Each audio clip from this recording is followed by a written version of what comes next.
everyone. I'm Natalie Gochner, and this is Both Sides of the Aisle. I represent the political center and have on the political left Shireen Ghorbani. Hello, listeners. Wow, good to be back with you. And it's good to be back with you both. And on the political right, John Dougal. Hey, likewise. Good to see you. We reintroduced ourselves to each other just moments ago. Well, you know, I want to start by talking about what's happening in Iran, but there's so many entry points, and I'm going to start with this War Powers Act. So this is the Senate voting down the Iran War Powers Act after Senator Fetterman voted with the GOP majority.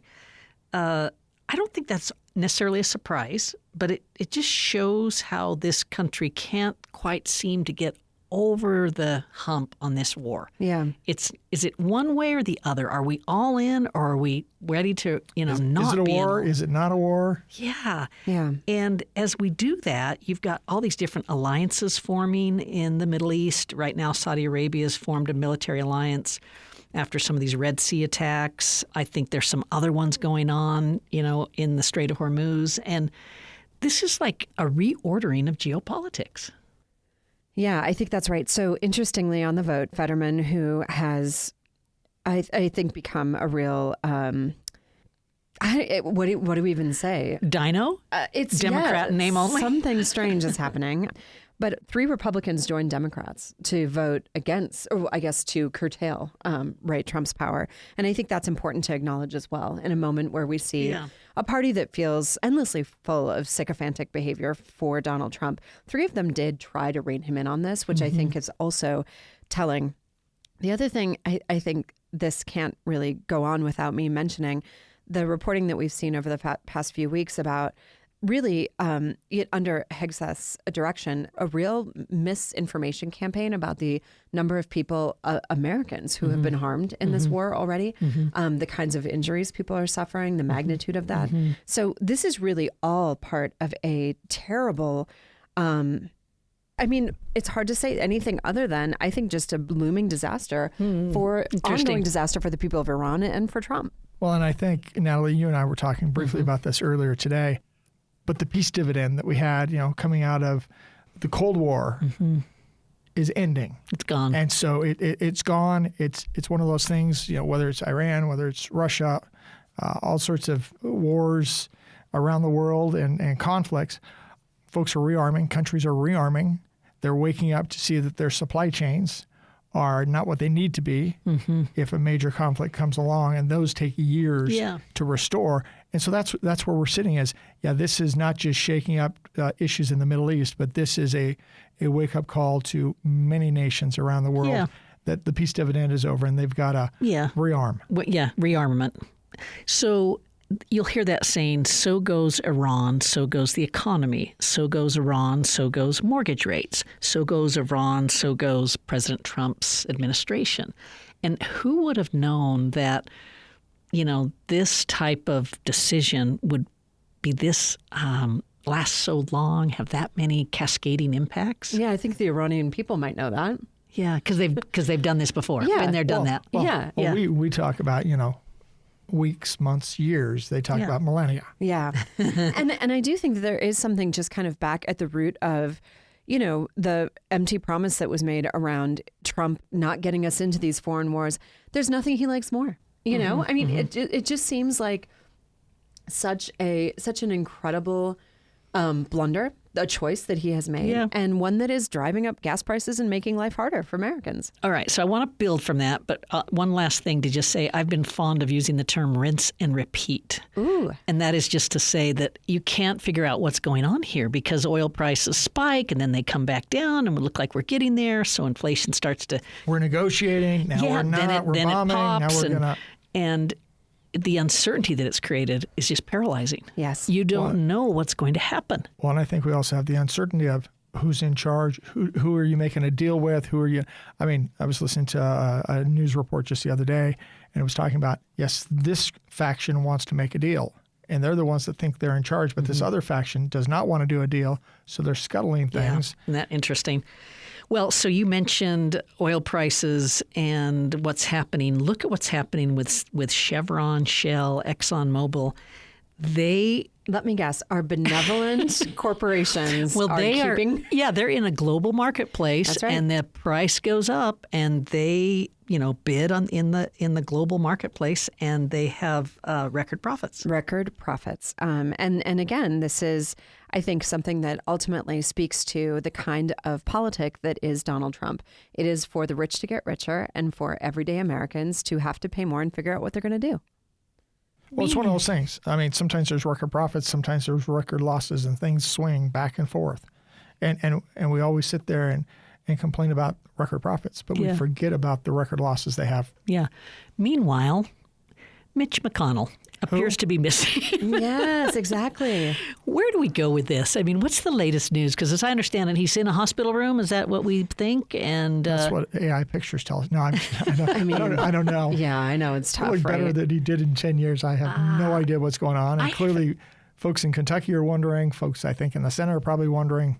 Yeah, I mean... it stuns me that it's this mysterious. Because if you just say, if this happened in Utah with one of our senators, we're just a cohesive state that talks a lot and has a lot of connections, and we would know exactly what was going on. We might, not agree with something, or we may not know every detail, but we'd certainly know, the condition of the person. Yeah.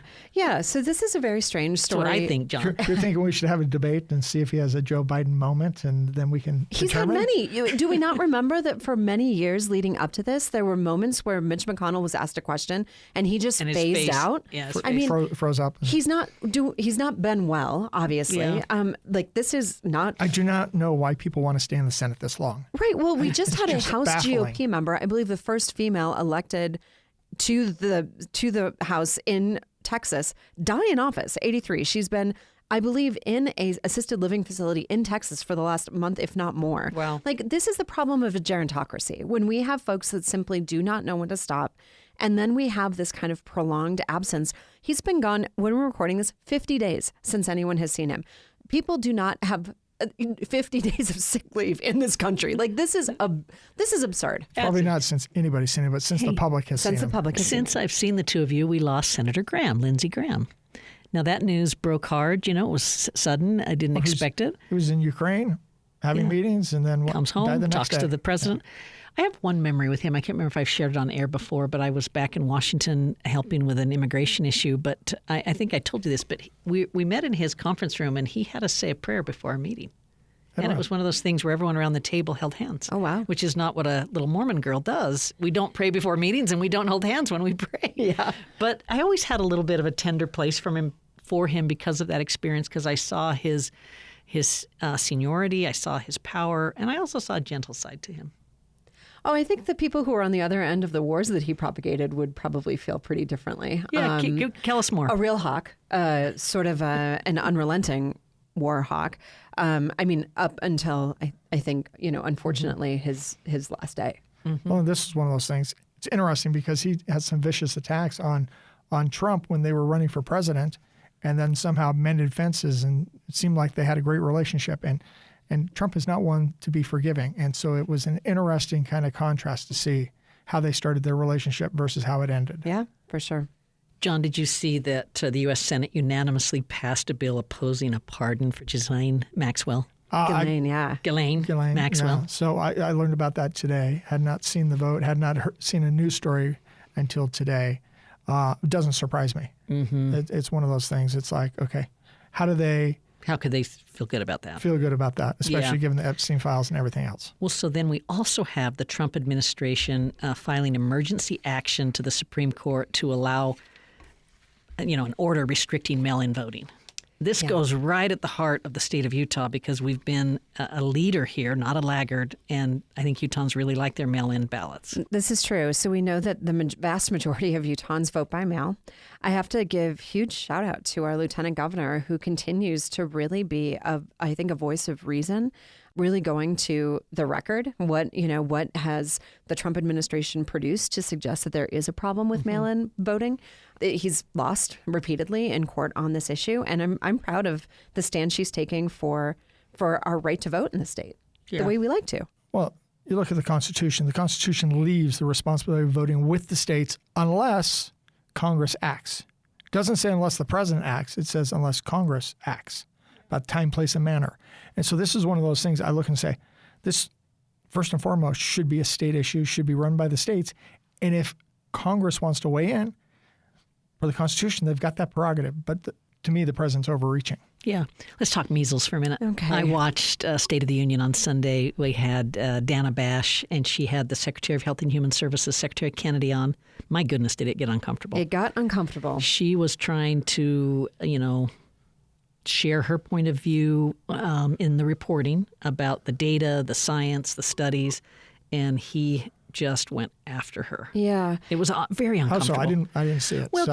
he just said, "Can you cite the study?" And it's like, she's a reporter. She would say something like, "Over 70, peer-reviewed studies have shown this." He says, "Cite me one study that's done this." And as a journalist, like, you're not going to be able to cite the study, but she's got the American Society of Pediatrics that have done different things. Yeah. It was just one of these things where you're like, have we really gotten this bad? Where Yes. the top public health official in the country is going after a reporter that's trying to just kind of lay out some information and make your point of view, make your case. But he went after her. I thought it was over the top. Yeah, I thought it was concerning for many reasons. Utah, I believe, has the second largest measles outbreak right now, behind South Carolina.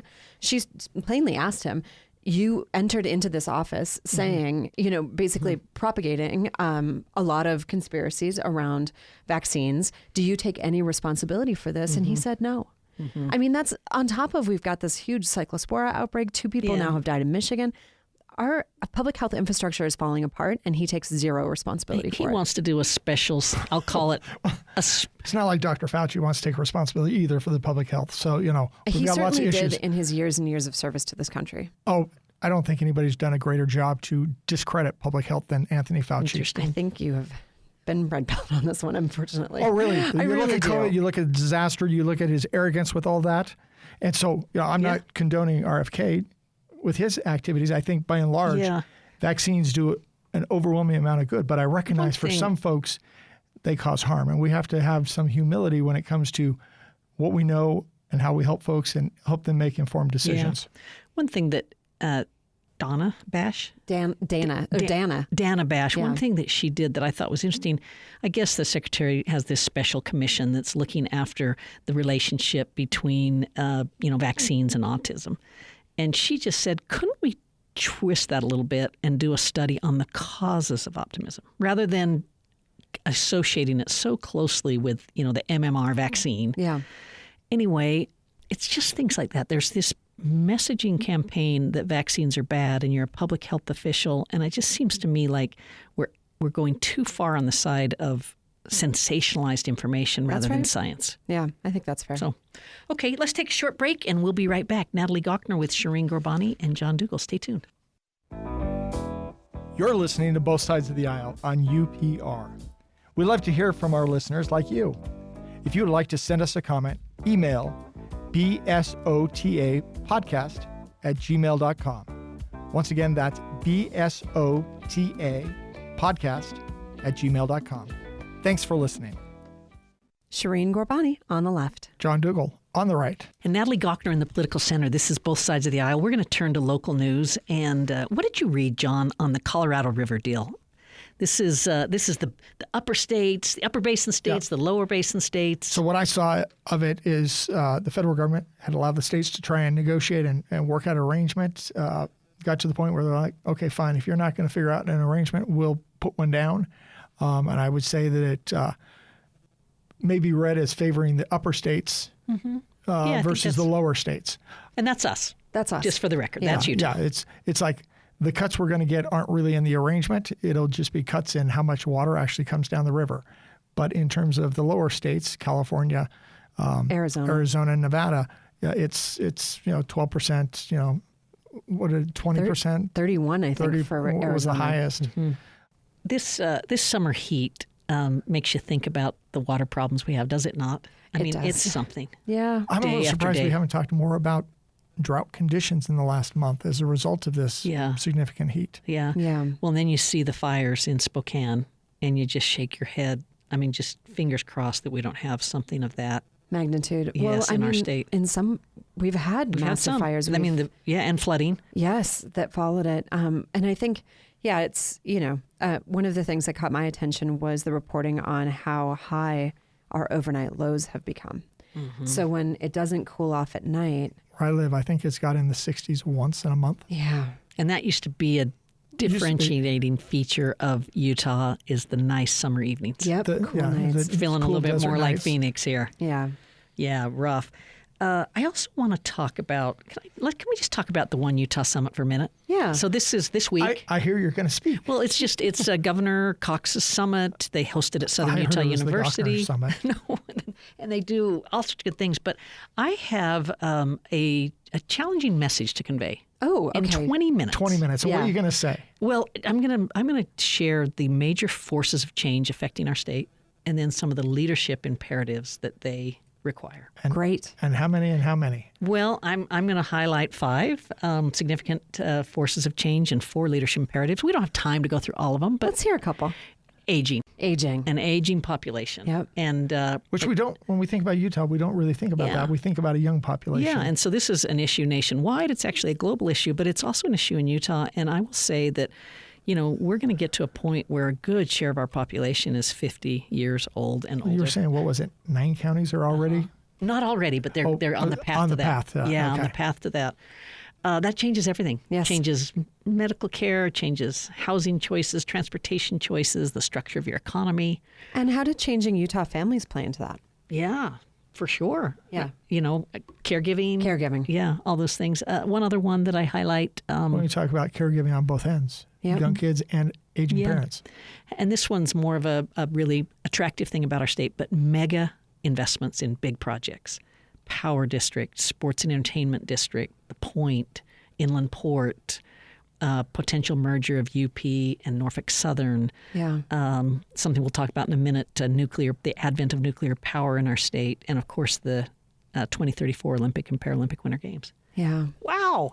Who gets these kinds of big investments? Got to do them right. Do you think we're meeting the moment? Well, that's where the leadership imperatives come in, right? And so that feels right. What are you going to say there? Well, I advocate for change stewardship. Yeah. So we got to get good at change, and change stewardship, basically is how do you guide all this? Yeah. And then a second thing I say is we've got to have civic virtue and dignity. So, how we talk to people while we change. Yeah.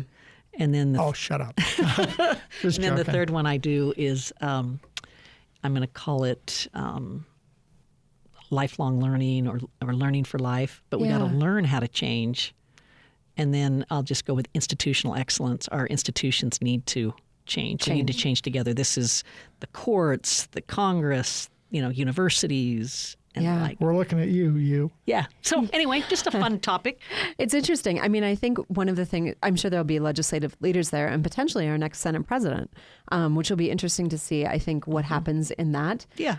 Given that Stuart Adams is exiting, there will be, I think, a real message that's sent on who is chosen to lead the Senate in our state. John, I'm always interested in Shireen's little angle because she operates in a part of the community that I really don't. The left of center, progressive Utah. Yep. And I'm not sure what she was referring to there when she said there might be some senators there, but she's hitting on something because Senator Vickers, who represents Cedar City, is in the race for leadership, and I guess that's what you're referring to. I am, and I think it's important for... She knows a lot. I'm just amazed how much she knows. I'm also just hopeful that whoever takes that role is listening to what you're sharing. I think it's a really important message if we have seen the way that power has been stripped from our governor. So we need the legislature to be able to move people in the direction of these big ideas. And I hope we get someone who can. But you look and, you've got Senator Cullimore. Yeah, I want you to remind the audience how this happens. And so what happens is come November, after the election takes place, and you know who the senators are, they're going to have a vote. Private. The Republicans are going to have a vote to vote on who they want to be Senate president. The House does something similar when it comes to the Speaker. And they will elect their leadership, their Republican leadership. The Democrats will do something similar. Who counts those votes? It is not the senators. Usually what they do is have some folks, typically from the Republican Party. I'm not sure what the Democrats do. I've only been on the Republican side, but folks from the Republican Party come in to oversee the casting of the votes. This is the only private vote that legislators typically get to make. At least in the House, it's the only one. It's a party function in a way. It's a party and function that's why the generally. party. And then what happens is while technically the president is a vote of the entire body, usually it's whoever the Republicans pick is who carry becomes. it. Yeah. And what we're hearing is that Senator Cullimore and Senator Vickers are two of the candidates that are likely. Those are two names I've heard right now. Yeah. One other note, Shireen, on the D side, it's not as controversial because sometimes there's only as many Ds as there are leadership positions. Sometimes, yes. I think we're out of that right now. Okay. But yes. All right. I mentioned that nuclear energy would come up again. I don't know who's the best to summarize this, but Utah's in the bidding for a new U.S. Department of Energy nuclear campus. It would be in Tooele County. It is a big, massive deal. I think the Cox administration is working really hard to make this happen. It's I don't know exactly how to describe it, but think of it almost like a national laboratory on nuclear, here in Tooele County. They probably won't like that characterization, but it's a major federal investment in our state. Well, Do you know national more about it? laboratory is a great thing, and Yeah. research and everything that goes with it. My understanding is this is kind of from, if you will, harvesting the nuclear material all the way through generating energy, and so it's the full cycle right there. Right. And the waste.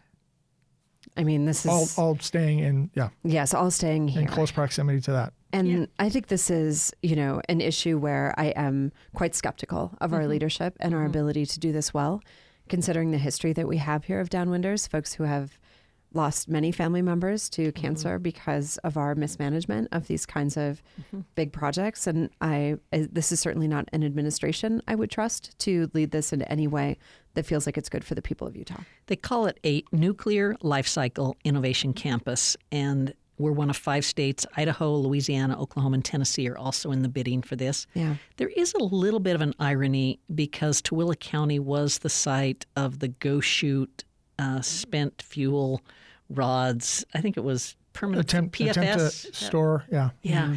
And this dominated years and years of Mike Leavitt's time as governor, where he worked so hard to keep it out of our state, succeeded. Now, that was just pure storage of spent fuel rods. It didn't have the research component. It was us being the trash dump for the nation. And this is very different from that. But it's in it's in Tooele County like that was. And we still, as a nation, haven't really figured out storage issues. Yeah, it's true. But I also think that reprocessing of nuclear materials, which is a commonplace in many parts of the world, Europe I'll point to directly, we need to be doing that in this country, and I don't think we are. Not that I know of. No.